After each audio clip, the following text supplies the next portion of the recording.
여러분 안녕하십니까. 경제현장 오늘 고광철입니다. 오늘의 주요 뉴스 전해드리겠습니다.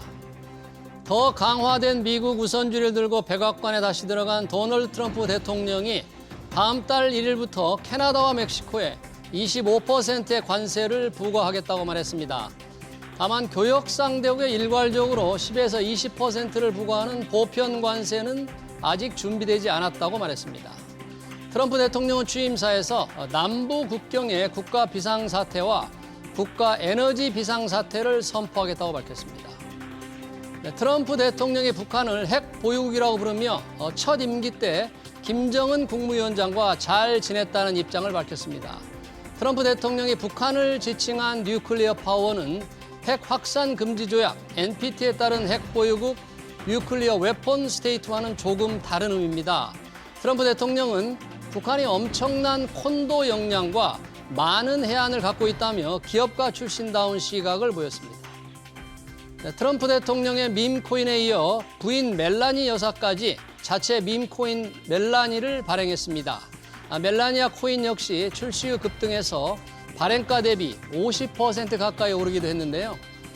대통령 일가가 적극적으로 코인을 발행하면서 가족 사업의 정치를 활용한다는 비판이 나오고 있습니다. 최상목 대통령 권한대행이 트럼프 대통령과 이른 시일 안에 통화를 추진하겠다고 밝혔습니다. 최상목 대행은 대외 경제 현안 관담회를 열고 보편 관세 부과 등 무역 정책 개편과 그린 뉴딜 정책 폐지 등이 구체화될 경우 우리 경제에 상당한 영향이 있을 것으로 내다봤습니다. 이어지는 집중 진단에서 트럼프 취임사와 관세 정책의 파장 자세히 살펴보겠습니다. 경제현장은 SBS BG앱과 유튜브에서도 실시간 시청 가능합니다. SBS BG앱을 다운받아 시청하면 더 많은 정보와 뉴스를 볼 수 있습니다. That I will faithfully execute the office of President of the United States.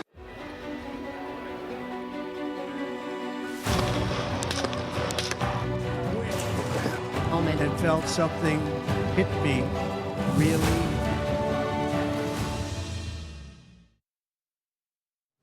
네, 미국의 47대 대통령으로 취임한 도널드 트럼프가 미국 우선주의를 분명히 했습니다. 미국의 황금기가 시작됐다고 장담했는데요. 교역 상대국들은 얼굴을 찌푸립니다. 예고한 대로 관세 부과 방침도 분명히 했죠. 트럼프 2기 행정부 글로벌 무역 질서가 어떻게 바뀌고 우리나라는 어떤 영향을 받을지 토론해 보겠습니다. 이윤수 서강대 경제학부 교수, 조현승 산업연구원 서비스산업연구본부 연구위원, 주원 현대경제연구원 경제연구실장 나오셨습니다. 어서 오십시오. 네, 안녕하십니까. 자, 트럼프 2기 출범했습니다. 오늘 새벽에 취임식을 갖고 전 세계가 지켜보는 가운데 취임사를 했는데요. 많은 내용을 담고 있습니다. 논쟁적인 내용도 많았고 미국 국민들이 좋아하는 내용도 많았는데 취임사 이후에 바로 행정명령도 발표했죠. 전체적인 취임사의 메시지 또 어떻게 느꼈는지 짧게 좀 들어보겠습니다. 주원 실장님, 취임사 취임식 네. 다 보셨을 텐데 어떻게 좀 느끼셨습니까?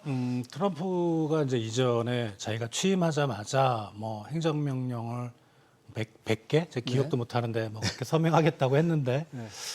취임사라는 거는 이제 좀 시간이 한정이 돼 있잖아요. 그래서 좀 메시지를 압축해서 얘기를 하다 보니까 받은 느낌은 생각보다는 좀 덜 매운 것 같은 느낌. 기존에 얘기했던 것보다. 네. 다만 이제 미국을 여러 번 강조하는 거 봐서는 네. 제가 받은 느낌은 이제 나는 미국의 대통령이지 세계의 대통령은 아니다. 예. 그러니까 미국 국민을 위한다. 구체적으로 들어가면 이제 우리 돈을 뺏어가는 사람들을 이제 처단하고 그다음에 우리 국민의 안전을 예. 최우선으로 하고 그리고 예. 쓸데없이 우리 돈이 뺏기는 남의 나라 전쟁에 개입 안 한다. 그런 거 보면 예. 미국 국민들을 위한다는 메시지가 아마 전체적으로 취임사에 흐르는 내용이지 않을까 생각이 됩니다. 네, 미국 취임사에 관한 얘기 좀 들어봤고요. 아마 다른 분들도 좀 비슷하게 봤을 것 같은데요. 전체적으로 내용을 평가하기 앞서서 이제 좀 구체적인 내용들 좀 들어가 보고 싶은데 바로 우리나라가 이제 관심을 가장 가졌던 게 관세였습니다. 취임사에는 그냥 관세 또 세금을 걷겠다, 대외 수청을 만들겠다, 수입청을 만들겠다 이런 식으로 좀 나왔었는데 취임사 이후 행정명령을 하면서 기자들과 얘기를 주고받으면서 관세 부과 방침이 명확하게 나왔어요. 조현승 위원님, 관세 얘기, 취임사와 실제 그 이후 조금 취임사에는 뭐 명확한 게 없었죠? 네, 취임사에서는 그냥 자기가 세금 대신에 이제 관세로 미국인들을 부유하게 만들겠다 이런 식으로 관세로 좀, 부자를 만들겠다. 예, 그러니까 세금을 사실은 명확하게 명시적으로 세금을 줄이겠다는 말은 안 했는데 사실 이제 세금을 좀 덜 걷고 그 부족한 부분을 관세로 채우겠다는 그런 뉘앙스를 그런 이제 느낌을 많이 줬죠. 그리고 취임사에서는 그냥 그렇게 큰 그림만 얘기를 했는데 딱 취임하고 이제 행정명령이 처음 시작되자마자 뭐 좀 더 강경한 발언들이 나오고는 있습니다. 근데 지금 그 공약 때 대선 공약으로 얘기한 것처럼 보편적으로 모든 제품에 대해서 다 관세를 매길 가능성은 저는 높지는 않다고 봅니다. 보편 관세 가능성이 높지 않다? 예, 왜냐하면은 그건 인플레이션에도 상당히 부담이 되고, 예, 그리고 이제 물론 인플레이션을 잡기 위해서 다른 것보다도 에너지 쪽에 이제 더 치중을 하겠다. 그러니까 네, 석유를 그런 더 얘기가 있었죠. 생산을 많이 해서 에너지 가격을 낮추겠다는 얘기도 하긴 했지만 그렇다 하더라도 모든 물품의 관세를 다 무차별적으로 관세를 부과한다 그러면은 상당히 미국 물가에도 부담이 됩니다. 그래서 그렇게까지는 하지는 않을 거고요. 지금 타겟팅을 하게 될 텐데 저는 중국에 대해서 뭐 60%의 관세를 매기겠다. 현실성이 없는 얘기거든요. 그리고 본인도 현실성이 없어요? 네. 만약에 중국에서 들어오는 모든 제품에다 다 60%의 관세를 매긴다 그러면 미국의 물가를 과연 어떻게 이제 할 수 있을지 이건 좀 현실적으로 물가뿐만이 아니라 당장 물품 자체가 부족해질 가능성도 있습니다. 예, 그렇기 때문에 그렇게까지는 할 수가 없을 테고요. 다만 그거를 이용해서 하나의 협상 카드로 활용을 하고 협상 카드. 또 하나는 전략 산업, 뭐 반도체나 배터리 같은 전략 산업에 대해서는 부분적으로는 더 강화된 그 관세를 이제 매길 가능성이 있습니다. 지난번에 바이든 정권 때는 뭐 핵심이 대중 전략에서 보면 통상 전략에서 보면 스몰 야드 하이 펜스라 그랬죠. 그래가지고 그 범위를 좁혀서 딱 전략 물자인데 대신에 하이 펜스 그래서 장벽을 강화시키겠다 이랬는데 제가 보기에는 트럼프는 요 스몰 야드인데 그 스몰의 범위가 바이든 때보다는 약간 넓고 하이 펜스도 바이든 때보다는 조금 더 높은. 네, 이런 식의 이제 정책을 해 나갈 거고 부분적으로는 저는 이걸 상당히 탄력적으로 운용을 할 거라고 보고 있습니다. 그래서 협상 카드로 쓰면서 어떤 부분에서는 좀 더 강하게 밀어붙였다가 또 어떤 부분에서는 조금 약하게 하고 이런 식으로 이걸 좀 탄력적으로 운용을 할 수 있는 자신의 카드로다가 쓰지 않을까 하는 생각을 합니다. 네, 지금 멕시코와 캐나다의 25% 관세 방침을 밝히고 보편 관세에 대해서는 이제 아직 준비가 되지 않았다 이랬는데 한꺼번에 세금을 다 물리기는 어렵지 않겠느냐라는 게 조현승 박사님의 생각이시고요. 우리 이윤수 교수님께서 한번 여쭤보겠습니다. 지금 관세 방침 취임사와 행정명령 이후에 트럼프가 밝힌 내용 처음 생각했던 것과 조금 뭐 계획대로 가는 것 같습니까? 아니면 뭐 어떻습니까? 일단 큰 그림은 예측한 대로 가는 것 같습니다. 큰 다만 그림은 말씀하셨던 대로 관세를 처음부터 하지는 않았지만 그럼에도 불구하고 이민 정책을 첫 번째로 취임사에서도 얘기를 했고 남쪽 국경에서 뭐 긴급 조치를 뭐 비상사태 비상사태를 하면서 뭐 군인을 이용해서라도 이제 못 들어오게 할 거고 뭐 들어오기 전에 멕시코에 남아서 확인을 받고 들어오라는 식으로 정책을 이제 핀다고 했고요. 그 다음에 관세는 빠졌지만 취임사에서 이제 에너지에 대한 정책을 명시했고요. 에너지. 그리고 말씀하신 대로 관세는 사실상 이게 뭐 구체적으로 행정명령을 100개를 함에도 불구하고 첫날에는 좀 빠질 수 있다라는 것이 월스트리트저널에서 전날 보도가 됐고요. 그로 인해서 시장이 관세가 좀 뒤로 미뤄지면은 당장 인플레이션 압력은 줄어들 수도 있겠구나라는 생각에 시장 이자율이 내려오기도 좀 국채 이자율이 좀 내려오는 일도 있었습니다. 근데 그 위원님 말씀하신 대로 이 관세를 사실 트럼프가 해보지 않았습니까? 일기 때 해봤기 때문에 이것이 어느 정도의 효과가 있다 없다 그리고 그 부작용에 대한 비판들도 잘 알고 있기 때문에 이게 굉장히 효율적인 그 위협이 되는 건 맞습니다. 우리가 해봤기 때문에 또 할 거야라고 하면은 굉장히 효과적인 위협이 되는데 반면에 이것을 그냥 하기보다는 지금 뭐 시진핑을 초청도 했었고 취임식에 비록 오진 않았지만 뭐 취임한 후에 100일 안에 만날 생각이 있다라고 얘기를 한 거 보면. 중국에 대해서 60% 관세를 매기기보다는 오히려 이것을 협상 카드로 이용해서 뭔가 자기네들이 얻을 것을 하지 않을까라는 생각을 했고요. 그다음에 신기하게도 그 관세에 대한 얘기는 안 했지만 그 자동차 그 자동차에서 예. 산업에서 일하는 노동자들의 의견을 자기가 들어서 정책을 하겠다라는 얘기를 이렇게 특정 산업을 대면서 네, 뭐 석유에 대한 산업 얘기하고 자동차 산업에 대한 얘기를 했는데 그렇죠. 이런 것들은 아시다시피 뭐 캐나다, 멕시코에 대해서 25% 관세를 내는데 사실 미국 기업입니다. GM이 생산하지만 GM이 뭐 우리도 있지만 기아 자동차도 멕시코에 있지만 네. 니네들 미국 기업인데 아무리 미국 기업이라도 미국에서 고용을 안 하면 관세를 매길 거야라는 매긴다. 메시지를 통해서 네.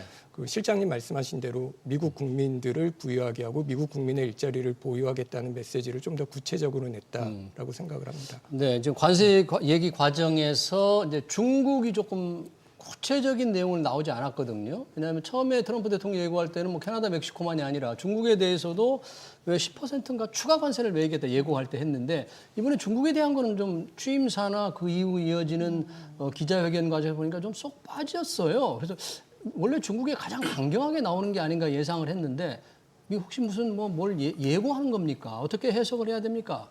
이제 연구위원께서도 얘기를 하셨는데 네. 그 트럼프는 이제 어떻게 보면 전략가고 전쟁을 이끄는 장수거든요.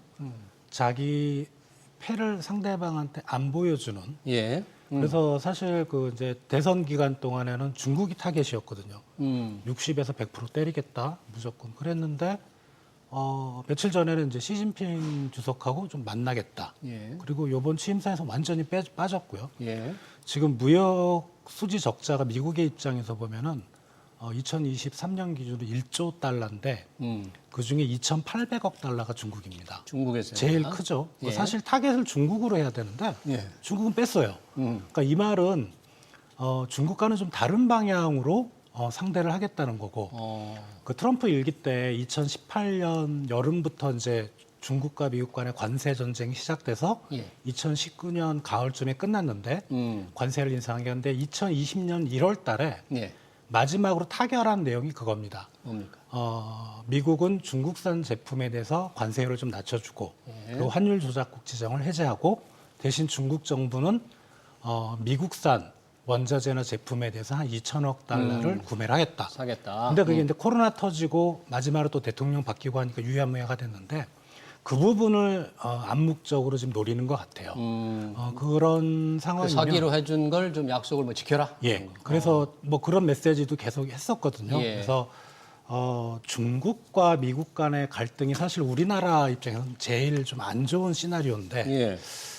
제일 안 좋은 시나리오가 약간 좀 비켜가는 게 아닌가? 물론 네. 이제 중국 정부의 대응 정도에 따라 틀리겠지만 예. 중국도 미국과 그렇게 과거처럼 격렬하게 싸우고 싶지 않다는 생각을 가질 거고 예. 뭐 중국 경제도 좀 어렵잖아요. 그렇다면은 가장 안 좋은 시나리오는 좀 피할 수 있지 않을까 그런 좀 희망을 가져봅니다. 네, 우리는 이제 그렇게 좀 희망을 한다는 건데 뭐 아직 이제 중국에 대한 입장이 총 정리가 안 돼서 안 나왔을 수도 있고요. 좀 시간을 봐야 될 것 같은데 지금 보편 관세, 지금 캐나다, 멕시코 관세 방침은 나왔지만 보편 관세에 대해서는 고려하고 있지만 아직 준비되지 않았다. 그러니까 고려하고 있다는 표현이 있거든요. 네, 근데 아까 위원님께서는 이제 뭐 보편 관세는 전 품목을 대상으로 매기기 어렵다 그러는데 만약에 어떤 품목을 선정해서 매긴다 그러면 뭐 어떤 품목들이 대상이 일단은 가장 뭐 지난번에도 여태까지 이거는 뭐 트럼프 정권이건 바이든 정권이든 관계없이 쭉 이 지속돼 온 건 역시 반도체하고 배터리가 되길 테고요. 반도체와 배터리. 예, 근데 지금 자동차도 또 이제 핫 이슈로 떠올랐는데 아까 지금 실장님께서 말씀하신 것처럼 가장 갈등의 핵심으로 보이는 거는 중국이었는데 시작 첫날은 중국 얘기를 하지 않고 캐나다와 멕시코 얘기를 한 거는 이거는 어떻게 저는 약간 뒤에 어떤 생각으로 보냐면은 중국의 우회 수입로를 원천 봉쇄하겠다는 뜻으로 보이거든요. 중국의 우회 수입로? 그렇죠. 그러니까 캐나다나 멕시코를 통해서 들어오는 우회 수입이 상당히 많은데 미국으로 가는 게. 그리고 또 거꾸로 미국에서 나가는 여러 반도체, 엔비디아 반도체 같은 경우도 싱가포르에 있는 페이퍼 컴퍼니를 통해서 중국으로 들어가는 게 또 많이 보도가 되고 있어요. 네. 이런 식으로 이제 우회 수입, 우회 수출이 많이 있는데 이런 경로를 미국이 확실하게 틀어쥐겠다라는 거죠. 그래서 정말로 그걸 다 막을지 어디까지 갈지 모르는데 이렇게 되면은 정말 상대방의 목을 꽉 조를 수 있는 강력한 협상 카드가 되는 거거든요. 네. 저는 그래서 캐나다하고 멕시코를 먼저 얘기하고 중국에 대해서 대해서는 이제 한번 보자 그러면서 앞으로 아까 말씀하신 것처럼 자기 패를 다 안 보여주면서 계속해서 중국하고의 딜을 하는데 더 유리한 고지를 잡을 수가 있는 거죠. 그래서 일단은 먼저 주변에 이제 서서히 힘을 잘라나가는 것이 아닌가 하는 그런 뭐 약간은 음모론적 시각이긴 하지만 이런 생각도 한번 해볼 수가 네. 있을 겁니다. 예. 만약에 중국이 캐나다와 멕시코를 통해서 우회적으로 미국에 들어가는 거를 이런 관세를 통해서 막으려 한다면 아까 얘기한 대로 미국 기업도 많이 나가 있지만 우리 한국 기업들도 멕시코에 공장이 많잖아요. 예, 아마 기아 자동차가 있을 거예요. 기아 자동차를 포함해서 다양한 업종들이 있는데 여기도 그러면 직접적인 타격을 실제 관세가 부과되면 2월 달부터 한다 그러니까 직접적인 타격을 받지 않겠어요? 우리도? 예, 그렇죠. 그러니까 일단 멕시코를 통해서 들어오는 그 최종 자동차뿐만 아니라 부품 공장들이 나가 있는 것도 이제 수입해서 쓸 경우에는 관세의 영향을 받을 거고요. 예. 그리고 이제 중국에 대한 관세를 매길 경우에 이게 아까 그 인플레 말씀하셨는데 이게 최종재만 수입하는 게 아니라 중간재를 수입하는 것들이 있잖아요. 그러니까 멕시코, 캐나다뿐만 아니라 중국에서도 중간재들이 들어오는 것들이 이제 관세의 영향을 받게 되면 그거는 이제 미국에서 생산하는 모든 제조업의 원가가 올라가는 문제가 있기 때문에 그런 것들에 대해서 아직 준비가 충분히 되지 않은 측면이 있나 라고 생각을 합니다. 네. 그렇게 해서 관세 전쟁이 이제 현실화된다. 2월 달부터는 멕시코와 캐나다 25%, 그리고 보편 관세가 어떤 품목을 대상으로 만약에 실행이 된다면 우리 수출 의존도가 높은 우리나라가 타격이 클 텐데 우리가 뭐 어떤 대책이 있을 수 있습니까, 주원 실장님? 사실은 그쪽에서 일방적으로 하는 거기 때문에 뚜렷한 대책은 사실은 없다는 게 이제 좀 문제이긴 한데, 예. 근데 이제 그 아까 중간재 얘기를 하셨는데 그 중간재를 만약에 미국 내에 어떤 미국 기업인데 상징적인 기업이 우리나라 중간재를 많이 수입하는 기업이 있으면 그런 이제 트럼프 일 때도 그런 사례가 있었는데 그걸 어필을 하는 거죠. 행정부에 대해서 여기다 관세를 때려버리면 우리가 생산하는 그 최종재 가격이 올라가고 결국 미국 국민들한테 부담이 된다. 이럴 때 이제 그 품목별로 우리가 그런 미국 내 큰 기업 또는 미국의 어떤 산업 협단체하고 같이 협력을 해서 이건 미국 국민들한테 피해가 갈 수 있다는 걸 어필하는 방법이 제일 크고 다만 이제 아쉽게도 이제 트럼프가 이제 시진핑 주석하고 이제 뭐 만나기를 원한다는 거는 뭐냐하면 사실 트럼프는 실질적으로 미국 국민들의 이익, 미국 기업의 이익을 중요시하지만 정치가입니다. 정치가는 미국 국민들한테 자기가 이렇게 일을 하고 있다는 걸 보여주고 싶어 하거든요. 성과를 내고 있다는 거를. 제일 좋은 게 해당 상대국의 어떤 수반이라고 할 수 있죠. 총리나 대통령하고 만나는 거. 만나서 어떤 통상이나 이런 쪽에 이런 결과를 냈다는 거. 물론 이제 그런 거는 사실 그 회담 전에 보통 실무진끼리 다 합의를 하긴 하죠. 근데 트럼프가 중요시하는 게 그거기 때문에 우리가 하필 박근혜 대통령 때도 그랬는데 대통령이 지금 부재인 거예요. 그러니까요. 그게 사실 좀 큰 문제긴 한데 그래도 뭐 우리 통상 조직은 여전히 살아있고 작동을 하고 있으니까 최대한 좀 노력을 해야 될 거로 생각이 듭니다. 네, 우리 조현성 박사님 나름 지금 국민경제자문위원회도 지금 파견돼 있으니까 이 국가경제 정책을 좀 뒷받침하는 이론적인 틀도 만들고 실제에 어떻게 집행이 되는지 좀 도움을 주고 계시는데 이런데 좀 정말 주원 박사가 얘기한 대로 좀 안타깝습니다. 이런 때 우리 정부가 긴박하게 돌아가고 좀 미국도 왔다 갔다 하면서 대비를 해야 되는데 좀 그러지 못하는 거잖아요. 지금. 저는 사실 지금 이제 그거에 뭐 정상 그러니까 수반 차원에서 이렇게 하면 참 좋은데 그게 안 된다 그러면은 저희가 제일 대비할 수 있는 거는 그러니까 우리나라가 다른 나라에 비해서는 상대적으로 공정무역을 하고 있다라는 걸 미국한테 어필을 하는 거죠. 실제 우리가 공정무역을 하고 있다. 중국하고는 뭐 말할 것도 없고 EU나 인도도 뭐 그렇고 EU도 미국으로 수출할 때 뭐 여러 가지 보조금을 주고 관세 환급을 부가가치세 환급을 해주고 굉장히 다양한 혜택을 주고 있거든요. 그래서 미국에서도 그 점에 대해서 굉장히 많은 지적을 했고 실제로 이번에도 뭐 이제 이번에 미국 무역 대표부는 아니지만 지난번 1기 때 라이트하이저가 무역 대표부였죠. 그리고 이번에 이제 무역 대표부가 된 사람은 라이트하이저의 비서였던 그리어가 됐는데 결국 같은 정책을 쓸 겁니다. 근데 라이트하이저의 책에서 자유무역이라는 착각이라는 책을 썼었는데 여기서도 보면은 중국하고 EU가 얼마나 불공정하게 미국하고 무역을 하고 있는지에 대해서 아주 신랄하게 비판을 했거든요. 자유무역에 관한 착각. 자유무역이라는 착각. 자유무역이라는 착각. 네. 네. 그러면서 이 실제로는 미국만 지금 제대로 보조금을 안 주고 다른 나라들은 다 엄청난 보조금을 주고 있다 하는데 타깃에서 한국은 빠져 있습니다. 그리고 또 실제로 통상 전문가들하고 얘기를 들어보면 우리나라가 상대적으로 EU나 중국에 비해서는 그런 보조금이 없는 편이거든요. 그래서 이런 부분들을 미리 잘 조사를 해서 실제로 다른 나라하고 우리나라하고 그러니까 EU나 중국, 인도하고 우리나라하고의 그 차이점을 잘 미리부터 분석을 해서 준비하고 있으면서 미국에서 그 압박 카드가 들어올 때 우리가 다른 나라하고 상대적으로 이런 차이가 있다라는 점을 좀 어필을 잘 한다 그러면은 그래도 약간의 대응은 될 수 있지 않을까. 네. 물론 그걸로 완전하게 뭐 관세를 면제받거나 이런 건 불가능하겠죠. 하지만 그래도 상대적으로 저는 그런 면에서 봤을 때 우리나라가 미국에 이번에 관세를 그렇게 정말로 관세를 많이 올린다 그러면은 상당히 그 수출에 타격이 있을 겁니다. 실제로 국내에 있는 연구기관에서도 그런 보고서들이 나왔습니다. 뭐 대미 수출이 한 9에서 13% 감소하고 국내 부가가치가 7.9조에서 10.6조 감소한다. 뭐 이런 것들이 작년 말에 나왔었는데 실제로 해외 논문에서 보면은 또 굉장히 그 유명한 저널에서 나온 건데도 그러니까 이 작년에 나온 거죠.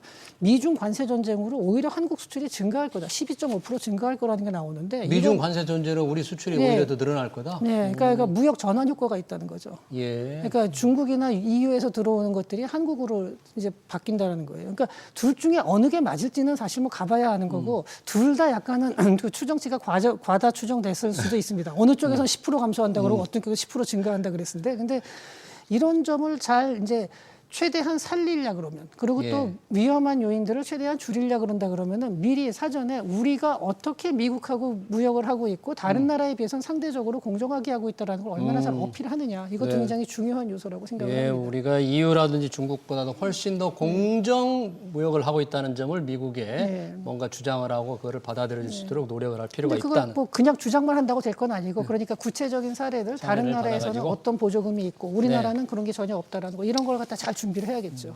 네, 저희가 사실 작년 기준이었던 것 같은데 미국에 투자를 가장 많이 한 나라가 우리나라지 않습니까? 2024년 미국이 가장 투자 많이 한 그래서 기업. 실질적으로 우리 기업이 그 미국에다 공장을 짓고 일자리를 많이 만들었는데 이게 또 제가 알기로는 공화당의 지역인 것들이 많은 것으로 알고 있습니다. 그래서 사실 아까 말씀하셨던 대로 트럼프는 사실 탑다운으로 위에서 얘기하고 그것이 밑에서 이렇게 동력을 갖고 운영되는 협상 전략을 많이 쓰는데 저희가 그거는 어떻게 하기에 좀 어려움이 있을지라도 이런 부분 우리는 사실 EU 같은 경우에 굉장히 어떤 그 산업 정책을 굉장히 많이 하고 보조금을 많이 하는 반면에 우리는 그렇지 않을 뿐만 아니라 실제로 미국에서 이런 사업을 하고 있고 미국의 일자리를 만들고 있으니까 좀 협상 카드로 좀 쓰면 어떨까라는 생각을 합니다. 예를 들어서 우리나라 기업에서 수출하는 중간재 같은 것들은 좀 혜택을 받게 한다든지 이런 것들을 좀 고민해 볼 수 있지 않을까 생각을 합니다. 네, 우리 기업들이 미국에 가장 많이 투자하는 2024년 기준으로 투자한 나라다. 이런 거를 조금 지역구에 조금 어필한 지역구 의원들의 어필하는 공화당 지역구에 많이 투자를 했으니까 그걸 주장을 하셨네요. 트럼프 대통령도 취임사에서 그린 뉴딜을 종식시키고 전기차 의무 규정을 철폐하겠다 이렇게 말했어요. 전기차 의무 규정이 연방 차원에서 어떻게 되는지 모르겠습니다만 이러면 전기차 보조금이 없어질 것 같은데 이러면 어떤 영향이 생깁니까? 우리 현대기아차 조은 실장님 이 조치의 영향이? 네, 그 의무 규정이라는 게 바이든 정부 때 아마 제 기억으로 2030년에 50% 신차에. 근데 그게 좀 완화가 됐던 걸로 뭐 기억은 하는데 예. 그거를 이제 폐지하겠다는 거고요. 예. 보조금 폐지하겠다는 거를 직접적으로 언급하진 않습니다. 아, 보조금 얘기는요? 네. 조사해라. 예, 만약에 거기에 뭐 이상한 점이 있으면. 자, 우리나라 자동차 수출 비중, 미국 현지 생산 말고 우리 수출 비중 보면 뭐 전기차든 내연기관차든 합해서 전체 수출의 49.5%가 미국으로 갑니다. 네, 수출에. 그리고 전기차는 미국 시장에 한정해서 지금 데이터가 잘 안 나오는데 우리 전기차 전체 수출로 본다면 대수 기준으로 한 10% 정도가 전기차 수출이더라고요. 네. 그럼 대략 뭐 그 정도로 생각하시면 되는데 이게 이제 그 만약에 전기차에 대한 보조금을 폐지하는 그 수순까지 간다면 좀 의견이 갈리는 것 같아요. 일단 첫 번째는 우리 이제 타격을 받는다는 입장인데 타격을 받는다. 왜냐하면 일론 머스크가 테슬라 네. CEO인데 그러면 테슬라가 전기차인데 그렇죠. 테슬라도 같이 타격받는데 뭐 그럼 다 타격받으면 거기가 뭐 비슷비슷한 거 아니냐. 근데 이게 미국의 전기차 보조금은 뭐랄까 프리미엄 쪽에는 안 붙고 중저가 쪽에 많이 붙기 때문에 오히려 타격받는 거는 이제 중저가 위주의 뭐 독일이라든가 우리나라 쪽 일본 전기차가 받기 때문에 아무래도 상대적으로 더 타격을 받는다라는 거고. 그리고 실제로 현대 전기차가 지금 보조금을 거의 못 받고 있거든요. 지금 현재 보조금 못 받고 있다 이거죠. 있어요. 현재. 그러니까 일부 받는 거 있는데 근데 뭐 상용일 때는 좀 받는데 그게 아직은 좀 못 받고 있는 것 원자재 같아서. 뭐 현지 생산 비율 같은 걸 좀 배터리나 이런 걸 좀 못 맞춘 모양이죠. 그러니까 뭐 못 받고 있어서 사실 못 받고 있는데 뭐 거기 폐지해봐야 그런데 이제 분명한 건 예. 이 전기차보다는 이제 우리 배터리 기업들이 많이 지금 미국에 투자를 하고 있어서 2차 전지 회사들. 그러면 전기차 시장 자체가 죽을 거잖아요, 미국에. 네. 그렇게 되면 사실 이제 2차 전지 업종은 좀 당분간은 상당히 좀 어렵지 않겠냐. 그게 그러네요. 생각입니다. 네, 당장 2차 전지 회사들의 경우에 조금 타격을 받지 않을까. 아까 이제 이런 조치, 이번에 이제 전기차 의무 규정 철폐로 인한 영향이 좀 엇갈린다고 했는데 우리 조현성 박사님 보시기에는 우리가 좀 우리 현대 기아차가 조금 마이너스, 부정적일까요? 뭐 큰 영향 없이 그냥 견뎌낼까요? 뭐 아무래도 그 가솔린 차 같은 경우는 큰 문제는 없을 텐데, 네. 근데 배터리 얘기가 이제 가장 핵심이 되죠. 사실 2차 전지. IRA에서 보조금을 줄이고 한다 그러면 배터리가 핵심인데, 네. 지금 단기적으로는 당연히 손해가 됩니다. 아무래도 배터리가 그 위축을 받게 되는데, 근데 장기적으로 봤을 때는 또 어떤 면이 있냐면은 이번 트럼프 정권에서 그 자율주행차에 관련된 규제를 대폭 완화할 가능성이 있거든요. 자율주행차요. 네. 근데 자율주행차는 다들 아시다시피 이건 100% 전기차입니다. 그냥 일반 내연기관으로는 불가능합니다. 그 전기 용량을 감당을 못하기 때문에. 또 이렇게 된다 그러면은 이제 전기차가 앞으로 자율주행이 늘어나면서 거기에 해당하는 배터리가 이제 또 많이 나타나게 되는데, 여기서 우리나라가 이제 배터리가 경쟁력도 있지만 또 하나는 중국을 확실하게 견제를 하고 있기 때문에 이중으로 우리가 혜택을 받을 수가 있습니다. 그래서 중장기적으로 봤을 때는 또 지금 당장은 어려운데 좀 장기적으로 봤을 때 만약에 전기차 보급이 더 확산이 된다 그러면 또 그런 면에서는 이제 유리해지는 면도 있습니다. 네. 두 가지 면이 다 지금 공존한다고 저는 보고 있습니다. 전기차 의무 규정을 철폐하겠다고 트럼프가 얘기하니까 2차 전지 관련 주가에 직접적인 영향이 나타나고 있거든요. 그러니까 단기적으로는 마이너스인데 그렇죠. 네. 장기적으로는 자율주행차가 얼마나 확산되느냐에 따라서 조금 달라질 소지도 있습니다만 2차 전지 우리 회사들이 미국에 투자를 굉장히 많이 늘렸잖아요.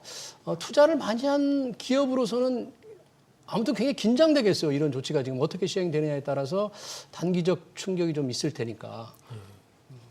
그렇죠. 이게 아무래도 그 IRA에서 받기로 되어 있던 보조금을 못 받게 된 측면도 있고요. 말씀하신 것처럼. 그리고 이게 트럼프가 그 전기차 의무로 하지 말고 그 국민이 골라서 내연기관 차 타고 싶으면 타고 하라는 것 자체가 말씀하셨던 대로 이제 시장 수요를 줄이고 그런 측면이 있지만, 근데 또 이게 기회가 될 수도 있는 측면이 있으니까요. 기회가 될 수도 있겠다. 이게 앞으로 어떤 자율주행 실제로 그 샌프란시스코에서 웨이모 이런 것들은 잘 돌아다니고 있거든요. 저도 네. 타봤는데 이게 그 우버랑 거의 비슷하게 탑니다, 사실은. 네. 근데 기사만 없는 건데 이게 관광 상품처럼 되어 있는데 사실 그 굉장히 많은 기계가 들어감에도 불구하고 비용은 굉장히 싸게 지금 운영을 하고 있는데 이런 것들이 앞으로 어떤 규제가 완화가 되면 확장이 될 가능성이 높고 이런 측면에서 시장 가능성이 되게 높다라는 시장이 확장될 가능성이 높다는 것을 생각을 하면 네. 현지화 전략뿐만 아니라 이런 것에 맞는 신모델과 배터리를 개발하는 기회를 삼는 게 되게 중요할 거라고 생각합니다. 아까 샌프란시스코 말씀을 하셨지만 미국은 또 주정부에 좀 자율권이 있으니까 주별로는 또 친환경차 보급을 많이 하겠다는 생각이 있는 주는 연방정부에서 트럼프 대통령이 아무리 뭐 규제를 하더라도 우리는 친환경차 보급 많이 하겠다 하면 또 우리 2차 좀 기회가 있을 수도 있겠네요. 혹시 주정부 정책에 따라 좀 달라질 수 있으니까. 그래서 4년 뒤엔 또 바뀔 수가 있으니까. 4년 뒤에 바뀔 수가 있고요. 지켜봐야 될 것 같습니다. 트럼프 대통령 취임식 관련 지금 우리 관세 그리고 전기차 얘기를 해봤습니다. 잠시 후에 트럼프 정책이 인플레에 어떤 영향을 미칠지 그리고 연준의 통화 정책에 혹시 미치지 않을지 이걸 조금 2부에서 좀 다루도록 하겠습니다. 잠시 후에 돌아오겠습니다.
faithfully execute the office of President of the United States.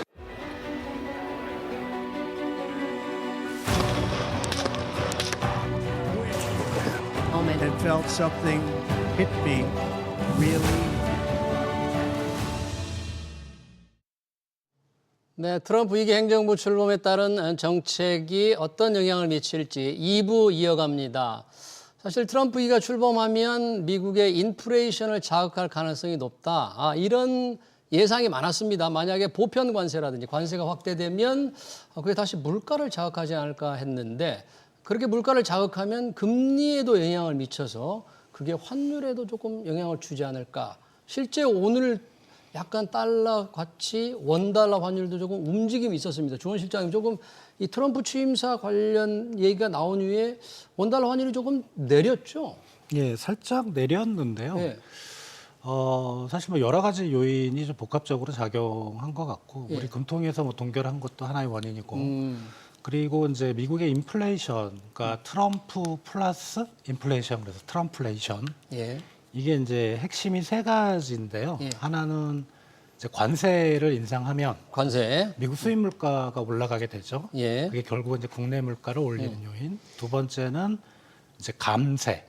즉 감세. 세금을 깎아준다는 얘기는 뭐 미국 정부라고 해도 그래서 땅을 파서 돈을 만드는 건 아니기 때문에 연준에 빌리든 국채를 발행하든 예. 해야 되기 때문에 그게 결국은 이제 시중의 달러 유동성을 높이고 그게 물가를 올리는 요인. 그리고 마지막으로 오늘 이제 캐나다하고 멕시코에 대해서 관세 얘기를 한 거는 사실 이제 불법 이민과 마약 문제인 거죠, 시급하게. 그렇죠. 그러니까 이유는. 불법 이민을 막겠다는 건데 사실 미국 노동시장에서 불법 이민자들이 차지하는 비중이 되게 높습니다.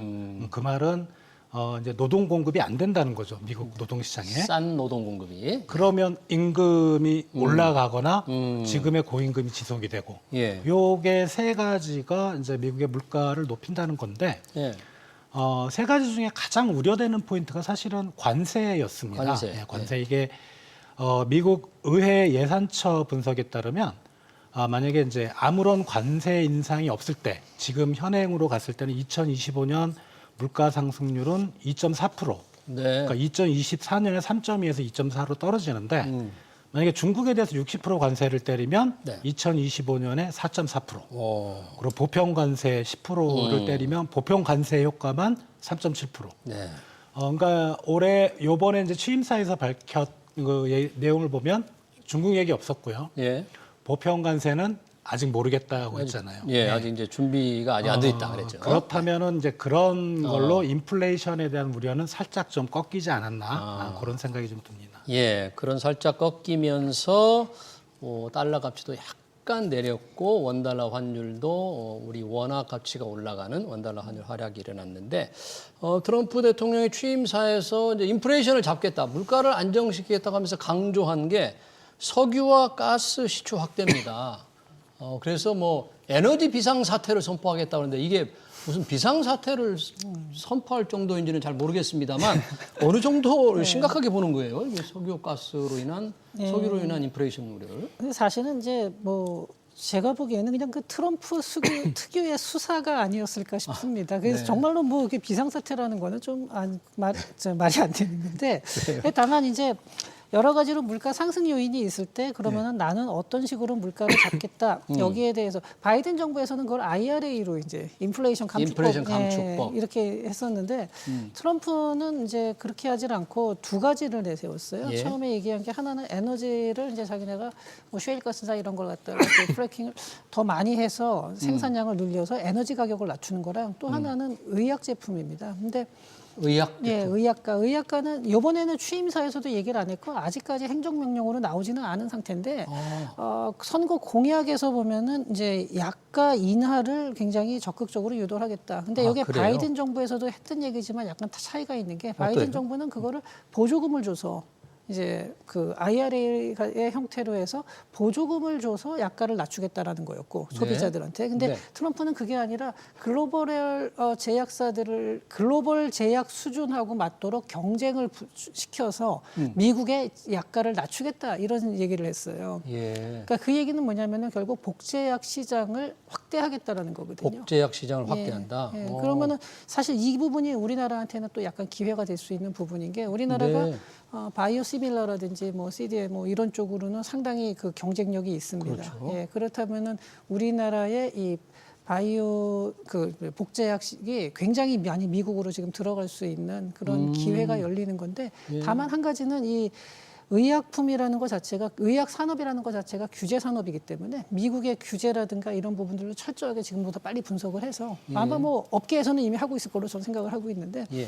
거기에 맞춰서 미국에서 이제 빨리 이제 판매를 대량으로 할 수 있는 그런 여건을 만든다면은 저는 이 부분은 우리나라가 단순히 복제약을 만드는 것뿐만이 아니라 실험하고 위탁 생산을 하는 능력이 우리나라가 거의 세계 최고 수준이기 때문에 예, 그러니까 TSMC 같은 기업이 반도체에서 자기네가 자체 설계를 하는 게 아니라 설계를 위탁 생산하는 거거든요. 생산만 하는 거죠? 파운드리죠. 근데 바이오 쪽에서도 약간 그런 식의 그러니까 파운드리 개념이죠. 이게 바이오 시밀러 쪽으로 해서 간다면은 네. 우리나라도 이쪽에서 상당히 큰 기회를 잡을 수가 있을 걸로 보입니다. 다만 네. 빨리 그러니까 준비를 해야 될 걸로 보이고요. 우리나라 제약회사들 바이오시밀러 그러니까 여기 인플레이션 얘기하다가 너무 안 돼. 어쨌든 네, 지금 약값을 낮추고 석유 예, 값을 예. 낮춰서 인플레이션을 잡겠다는 미국의 정책인데 그 중에서 약값 인하의 부분에서 네. 우리 산업에 기회가 될 수 있는 부분도 있겠다는 말씀이신데 미국이 그만큼 이제 인플레를 잡는 게 중요하고 그에 따라서 연준이 과연 이제 기준금리를 얼마나 내릴지에 영향이 있는데 유가가 조금 정말로 안정이 된다면 좀 내려간다면 인플레 우려도 조금 우리가 놓을 수 있다 이렇게 조금 안도를 할 수 있을까요 실제로?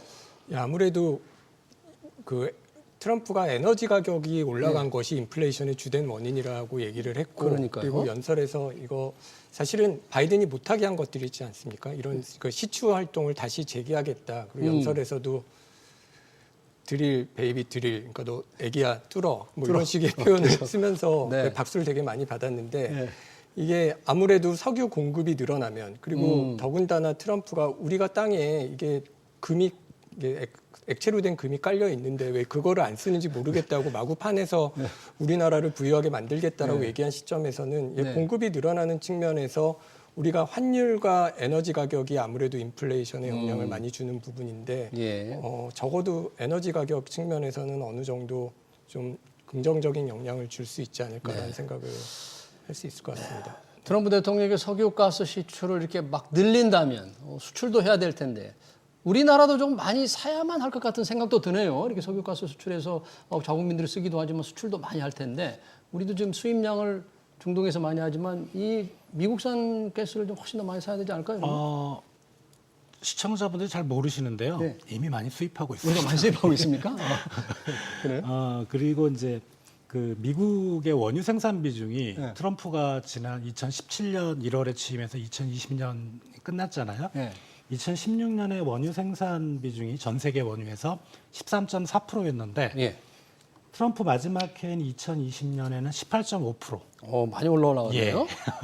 그러니까 무지하게 파낼 것 같습니다. 네, 파내고 미국에서 사용하는 그걸 넘어서서 이제 채굴을 할 거고 그렇죠. 분명히 이제 팔려고 할 겁니다. 네. 그러니까 우리나라도 대상이 되는 거고요. 네.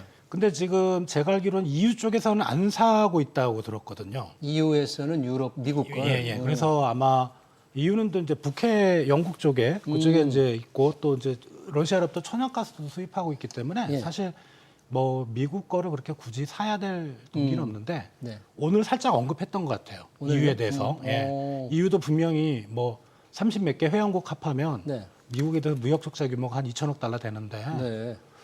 사줘야 되는 거 아니냐. 그러니까요. 그 얘기를 해서 예. 이거 분명히 이제 살 것 같고요. 그리고 이게 이제 사실 미국은 에너지 그 소비량 규모를 보면 GDP당 엄청 높습니다.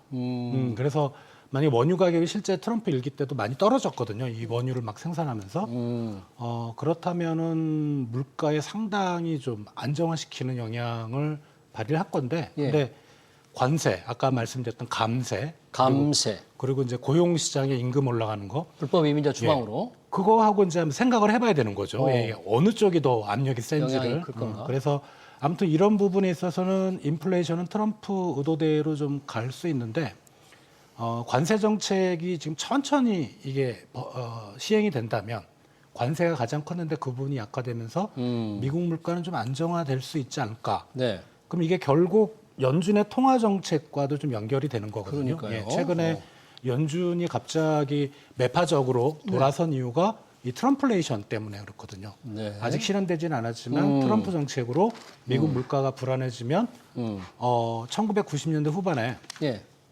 연준이 금리를 높은 수준에서 다시 내리다가 바로 올린 적이 있습니다. 예. 물가가 좀 불안해서 이제 그런 우려가 시장에서 좀 불식됐으면 좋겠는데 네. 예, 그건 지켜봐야 될 것 같습니다. 그러네요. 지금 연준의 통화 정책을 말씀해 주셔서 그렇지 않아도 지금 미국의 이 소비자 물가 지수 동향에 따라서 연준이 올해 기준금리를 뭐 한 번 낮출 것인가 아니면 두 번 낮출 것인가 아니면 뭐 안 낮출 수도 있다는 여러 가지 전망이 나오고 있습니다만 이 트럼프 정책이 다 지금 나온 건 아니잖아요. 부분적으로 지금 나오고 있는데 이런 정책이 연준에는 어떤 영향을 미칠 것 같습니까, 조 박사님? 글쎄요, 뭐 일단 지금 연준 같은 경우는 사실 그 약간 트럼프하고는 조금 사실 사이가 안 좋은 입장이었죠. 그리고 트럼프 대통령하고 예, 네. 지금 파월 의장하고 예, 파월 의장이 굉장히 안 좋은 사이였고요. 그리고 또 이제 그러다 보니까 이제 이번에도 트럼프 정권이 들어서기 직전에 이제 시장에서 기대했던 것보다 훨씬 낮은 수준의 금리 인하와 그리고 횟수를 이제 얘기를 했었거든요. 예. 근데 그 부분에 대해서도 트럼프가 뭐 이렇게 공식적으로 뭐 강하게 얘기는 안 했지만 아마 속으로는 조금 불편한 감정을 가졌을 수도 있고 또 그것들이 이제 앞으로 어떻게 진행될지는 모르는데 제가 보기에는 트럼프는 물가도 그렇고 그다음에 이제 무역 적자를 줄이기 위해서는 지금은 사실 트럼프가 딱 당선되는 순간에 강달러가 됐는데 네, 당선되고 예, 바로 달러 가치가 그렇죠. 올랐는데 전 세계적으로 봤을 때도 그런데 트럼프 대통령 자체는 아마 그 약달러를 원할 겁니다. 그 무역 수지 개선을 위해서 또 그런 측면에서 봤을 때도 고금리를 유지하는 거를 원치는 않을 거고요. 다만 이제 그런 식으로 앞으로 이제 서로 간에 좀 조율이 있지 않을까. 근데 이 부분에 대해서는 사실 누가 어떻게 전망하는 거는 정말 위험한 거라고 저는 생각을 해요. 그러네요. 그러니까 이자율이라든지 뭐 이런 거는 정말 그 함부로 예측해서는 안 되는 거라서. 또 연준은 연준 나름대로의 어떤 독립적인 예. 그런 정책 운영을 하기 때문에 예상하기는 어렵습니다만 이 시장이 열렸더라면 아마 트럼프 정책에 따른 변화가 민감하게 반응을 했을 텐데 마침 마틴 루터 킹 데이로 뉴욕 증시가 휴장이어서 상황을 알 수는 없는데요. 일단 연준의 금리 인하 횟수가 당초 작년 12월에 생각했던 것보다는 조금 횟수가 줄 거고 속도도 조금 느려질 것이다. 이런 전망은 좀 유지가 되고 있다고 봐야 됩니까? 예, 일단은 그 트럼프의 정책이 인플레이션을 자극할 뿐만 아니라 이게 불확실성이 큰 상황에서 예. 인플레이션이 어떻게 나타날지를 모르는 상황에서는 데이터를 보고 하려고 생각을 할 거고요. 그리고 그 연준이 이렇게 좀 속도를 줄이게 된 것은 인플레이션에 대한 우려도 있지만 사실 미국의 경제가 너무 강합니다. 사실은 작년 말만 해도 이게 경기가 하강 우려에 대한 우려가 되게 커서 뭐 금리를 예상외로 빨리 내리고 이런 이런 정책을 했었는데 생각보다 미국이 경기가 나빠지지 않고 있거든요. 아마 처음에 50bp를 이제 비컷을 한 게 어떤 투자를 자극하는 효과가 있었는지는 모르겠는데 예. 이런 것 때문에 어떤 불확실성이 있는 상황에서 당장 정책 지금 얘기했던 어떤 정책 경로 한 번이나 아니면은 뭐 시장 일부 시장에서는 안 내릴 수도 있다라는 예측을 하고 있는데 그런 예측이 당장 바뀌기는 쉽지 않을 것 같다라고 생각을 하고요. 예. 그리고 단기 금리에 상관없이 사실은 장기 금리가 움직이는 데 주목할 필요가 있습니다. 장기 금리? 우리가 연준에 대한 정책을 볼 때는 사실 기준금리와 장기금리가 같이 움직여서 시장금리가 결국은 기준금리에 따를 것이라는 가정을 하고 보는 건데 이 트럼프 사태에 나타나고 있는 것들은 기준금리를 연준이 내리기 시작한 시점부터 오히려 10년 국채금리는 계속 올라왔거든요. 장기 금리는 오히려 올라간다. 예, 이런 측면에서는 사실 우리가 연준이 아무리 금리를 내리고 트럼프가 아무리 기준금리를 내리도록 종용을 해도 해도 그게 오히려 인플레이션을 자극한다면 미국의 장기금리는 오히려 올라갈 수밖에 없기 때문에 예. 그런 측면에 대해서 고민을 좀 해봐야 될 것 같습니다. 미국의 장기금리, 연준의 기준금리나 못지않게 훨씬 중요한 장기금리 추이를 조금 주목할 필요가 있겠다는 게 우리 이윤수 교수님의 얘기고요. 이 트럼프 당선 때부터 주목을 끌었던 게 가상자산입니다.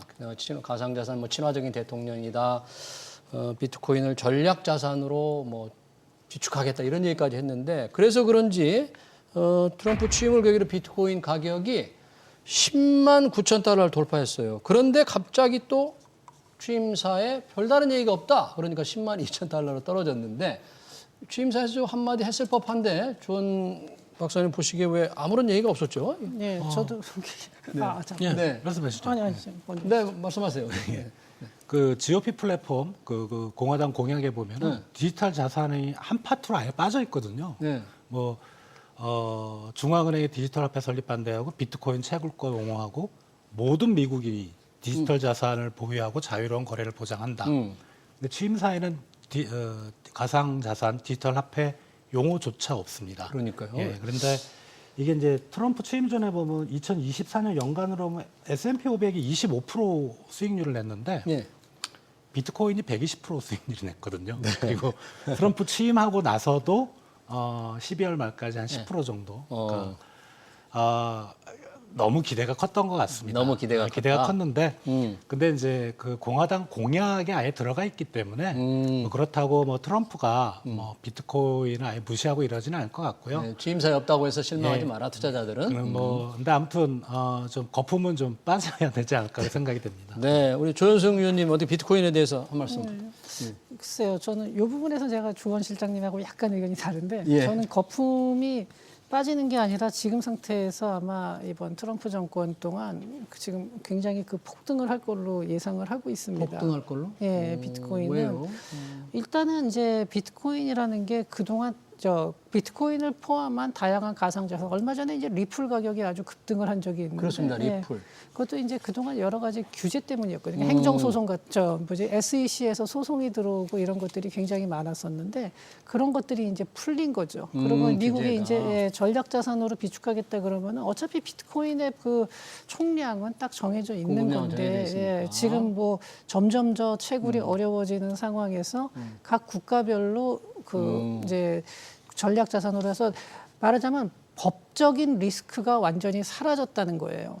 근데 그렇게 되면은 이제 그동안 약간은 투자를 소극적이었던 전통적인 금융기관들이 매입을 하기 시작해요. 예컨대 뭐 JP 모건, 뱅크 오브 아메리카, 체이스 맨하탄 이런 데서 본격적으로 매입을 시작하고 거기서 한 발 더 나가서 미국에서 연금 401k 연금이 움직인다 그러면요. 전 세계 연금이 움직인다 그러면 지금 나와 있는 비트코인의 물량으로는 이게 물론 이익 실현을 하는 물량도 있겠지만 그건 충분히 치고 올라갈 수 있는 물량이기 때문에 저는 아마 거품이 빠지기보다 오히려 지금이 저는 더 낮은 단계라고 생각을 하고 있는 그래요. 아마 입장입니다. 우리 주원 실장님도 당장은 이제 단기적으로 좀 거품이 빠지고 있다 뭐 이런 평가 예. 아니었을까 싶네요. 네, 맞습니다. 네, 전체적으로는 이제 공급량이 적은 상태에서 만약에 다른 국가들도 전략 자산을 보유한다면 우리 이윤수 교수님 마지막으로 좀 비트코인 가상 자산에 대한 어떤 의견이나 뭐 오늘 바뀐 의견을 좀 말씀해 주시죠. 그 트럼프는 취임사에서 얘기하기보다는 실리를 취했다고 생각을 하는데요. 그 전날 그 트럼프 밈코인을 발행해서 그러니까 밈코인.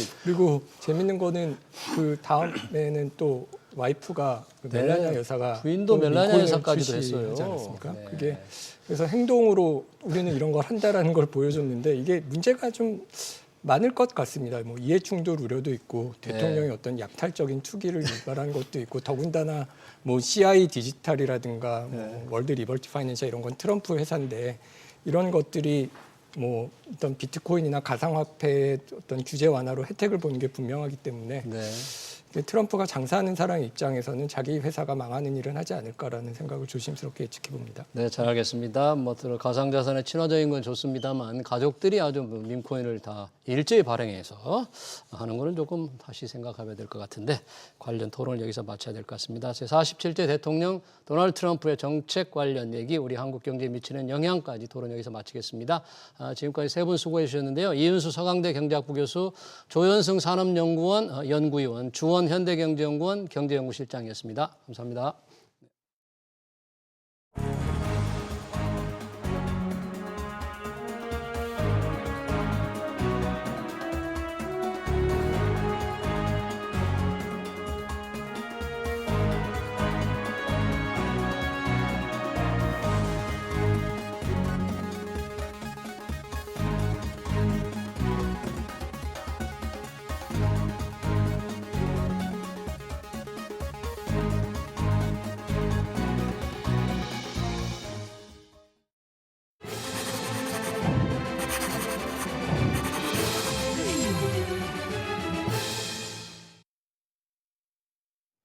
네, 도널드 트럼프 대통령의 세계관은 정말로 이해하기 어렵습니다. 불법 이민자를 내쫓겠다는 것은 어느 정도 수긍이 갑니다. 하지만 미국과 사업하는 외국 기업들을 미국 시민을 강탈하는 도둑 정도로 생각한다니 무역 정책이 어떻게 나올지 두렵기만 합니다. 캐나다와 멕시코엔 곧바로 관세 부과 조치가 발동됐죠. 우리나라 대통령의 리더십도 망가지고 향후 정치 일정도 불확실한 상황에서 정말 최대 위기를 맞았습니다. 하지만 위기는 기회라고도 하죠. 미국이 우리에게 손을 내밀 수 있도록 기술과 제조 역량을 더 키우는 수밖에 없습니다. SBS 비즈 경제 현장 오늘 여기서 마치겠습니다. 시청해주신 여러분 고맙습니다.